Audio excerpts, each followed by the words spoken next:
Сәлем достарым, мен YouTube каналыма қош келдіңіздер. Мен атым Айгерім. Бүгін бізде 9 декабрь 2025 жыл. Осыдан 2 жыл бұрын мен Польшаға по Академия мобильности бір семестрге оқуға барған болатымын.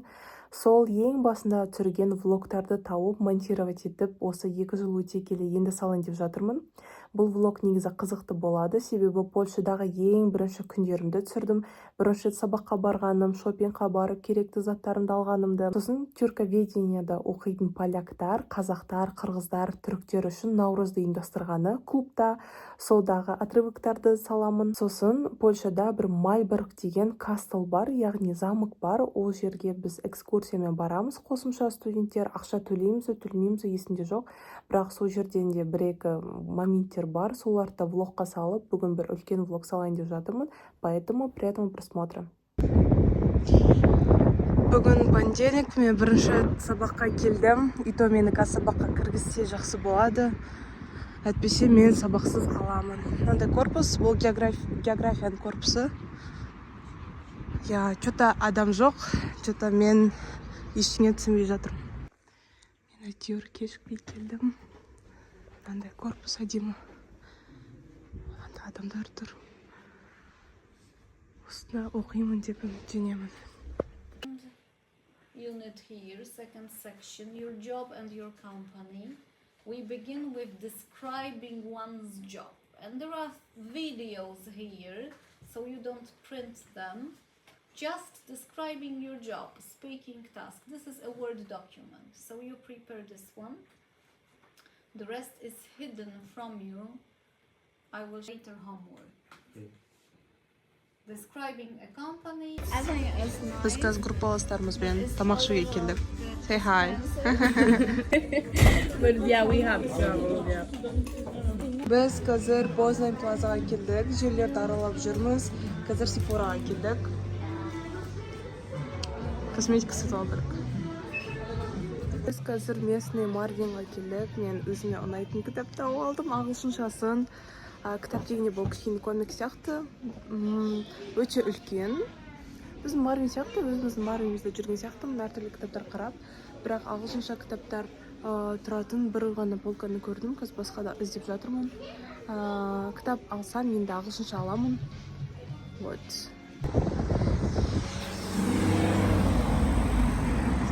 Біз қазір Сенсайдамыз. Мен кітап сатып алғанмын. Орамал сатып алдым басқа магазиннан. Керек сондай заттарды потихоньку, по чуть-чуть алып жатырмын. Қазір керек заттарды көрсем, жақсы бағаға соларды сатып аламын. Киімдерді қарап жүрміз. Шаршап кеттім негізі кішкене. Бірақ жақсы уақыт өткізіп жатырмын. Магазиндарға көп шықты, көп заттар сатып алдым. Мен шайник сатып алдым, сковородка, крышка сатып алдым. Мусорный пакет сатып алдым, пышақ сатып алдым.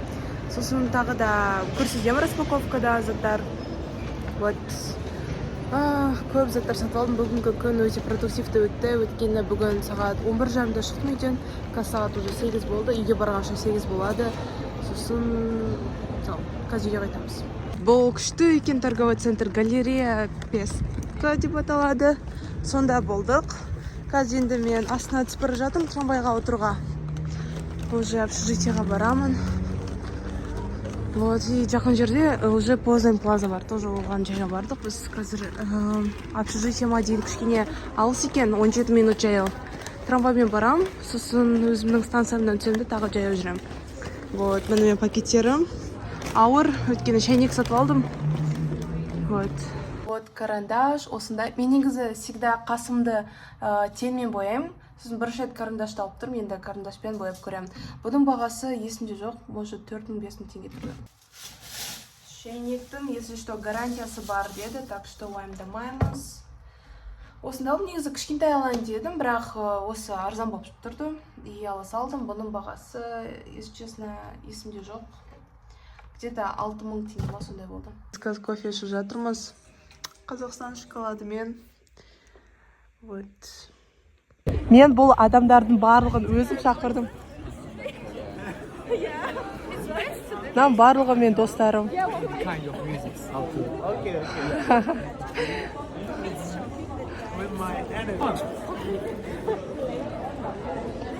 Great. Мені кеше Башар қыдыруға шақырды. Мен 20 адам шақырдым қыдыруға. Так, достар, осы жерде бір күшті комментарий қосып жіберейін. Негізі менің сүйікті историяларымның бірі. Осы күні менде досым бар, Башар деген, ол мені кофе ішуге шақырады. Күн күшті болып тұр, кофе ішіп серуендеп қайтайық дейді. Сосын мен одан сұрамын, екеуміз ғана барамыз ба, әлде мен біреуді тағы да шақырайын ба деп. Сосын айтады, өзің біл, қаласаң біреулерді де шақыра бер дейді. Сосын айтамын, точно ма, достарымды шақыра берейін ба деймін. Сосын айтады, я, шақырғың келсе шақыра бер дейді. Сосын жақсы, бұл біздің Польшаға барған бірінші аптама, сондай ғана. Енді бір аптада мен біраз адамдармен таныстым, экстраверт болып. Сосын бір 20-30 адам бар. Бізбен жасты студенттер әртүрлі мемлекеттерден, олардың инстаграмы мен ватсаптағы номерлері болды. Әрқайсынан жазып шықтым. Мен бүгін кофе ішіп серуендеуге барайын деп жатырмын достарыммен. Бізбен бірге барасың ба деп әрқайсынан жазып шықтым. Соның 20 адамы кездесті. Сосын айттым, осы жерде кездесек дедім, әртүрлі ұлттағы достарым сол жерге келді. Енді ойлаңыздар, 20 адам, олардың барлығы мені таниды, бірақ олар өзара ешкімді танымайды. Яғни олардың барлығын мен шақырып отырдым. Есімде бір торговый центрдің алдына шақырамын да, әртүрлі ұлттар келіп жатыр. Там корейцтер бар, поляктар бар, түріктер бар, тағы да көптеген ұлттар бар. Олардың барлығы мен таниды, олар бір-бірлерін танымайды. Олардың барлығын жиналып, мен айтамын, барлығымыз бүгін қыдырамыз, бір-бірлерімен танысыңдар, сөйлесіңдер деймін. Сосын бүкіл 20 адам өздері өзара танысады, күшті дос болып кетеді, представляете? Бірақ мен ол кезде басқа қазақтарды қызғандым да, мен негізі басында қазақтарды менсінбегенмін. Мен барған кезде ойлағанмын, мен қазақтармен дос болмаймын, ол жаққа барып, менде қазақтар Қазақстанда да жетеді деп, мен лучше басқа international friendстар тауып аламын деп ойлағанмын. Содан тек қана мен болдым, сосын менімен бірге барған Арай болды. Негізі өте күшті қызықты история болды. Мен өзіме мәз болдым, солай экстраверт болғаныма, адамдарды таныстырғаныма, сонда организаторские способности болғанына. Содан күшті болды. Негізі поэтому барлығымыз знакомьтесь, өзара да таныстырыңдар, күшті общий друзья круг болып жүре беріңдер. Мен бүгін далаға қыдыруға шыққам, сосын өзім достарым шақырдым. I have a lot of friends actually. So rhetorics is the study of recurrent conventional patterns found in poetry and prose. What to do with spice brother? Rhetorics as the study of recurrent conventional patterns found in poetry and prose can identify this trick with darkness that we have seen in fantasies. Бұл мен общежитием, Данушка деп аталады, Данути. Мында басқа общежитиялар.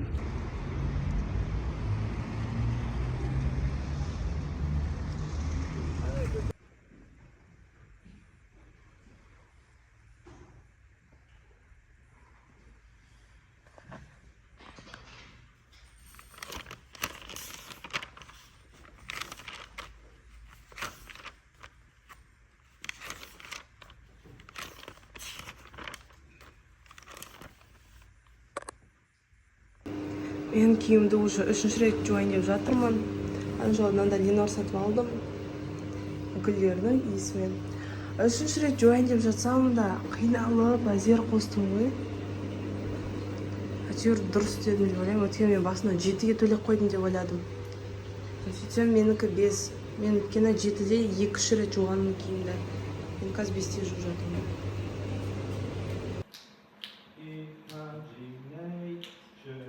This is my creation.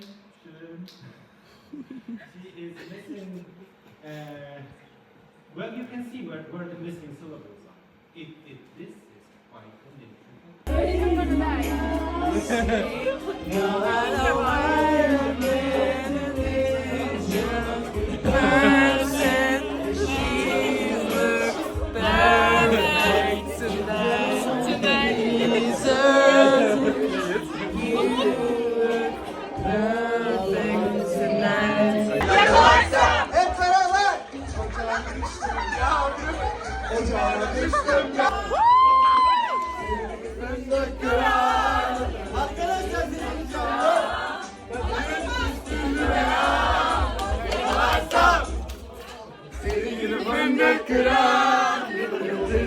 sensiz olan kaderimden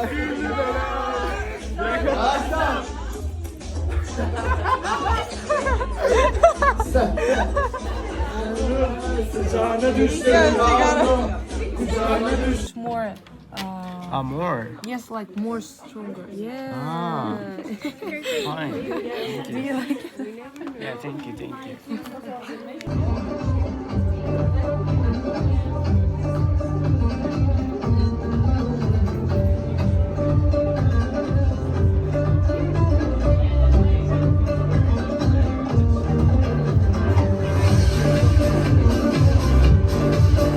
Тоқтаңыз сұлуды су іздеген танысқым келеді менің сізбен атыңыз кім болады танысып көрмеген бұрын қызбен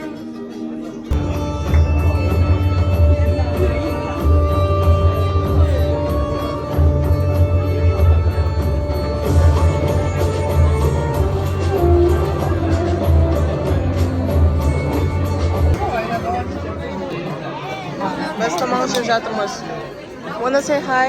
Hi. Это бауырсақ, достар, звездочканың формасымен. Милая.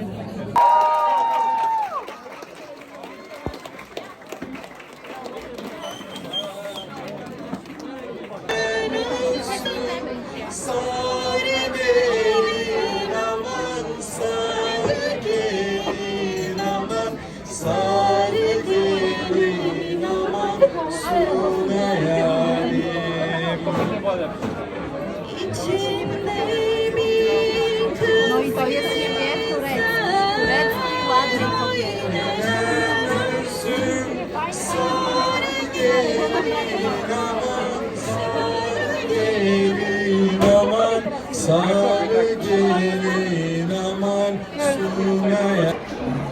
Наурыз қызықты өтіп жатыр.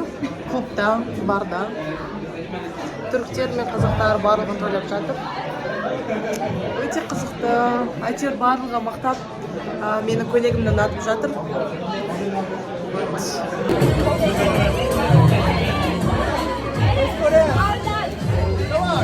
How many are inside? How many are inside of you?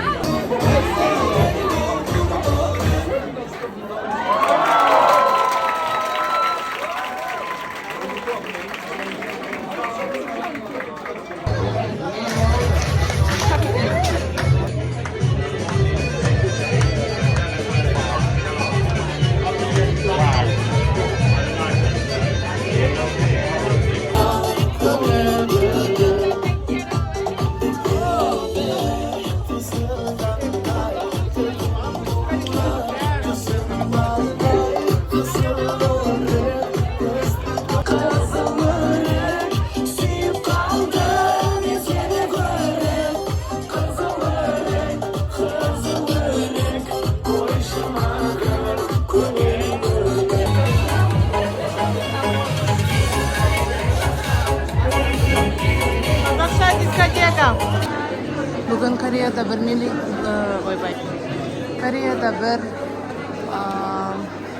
мереке екен.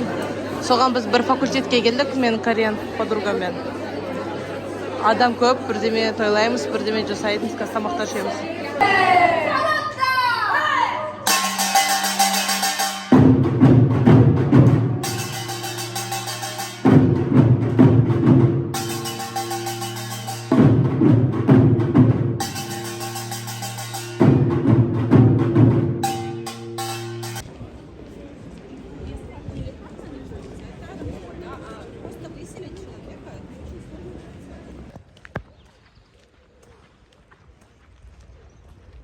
Бірінші рет осындай уақытта тұрып тұрмын негізі. Басында Қазақстаннан келгенде тұрғанмын. Маған енді кастисіз үлгеріп қалу керек, өйткені мен кешігетін сияқтымын.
Cause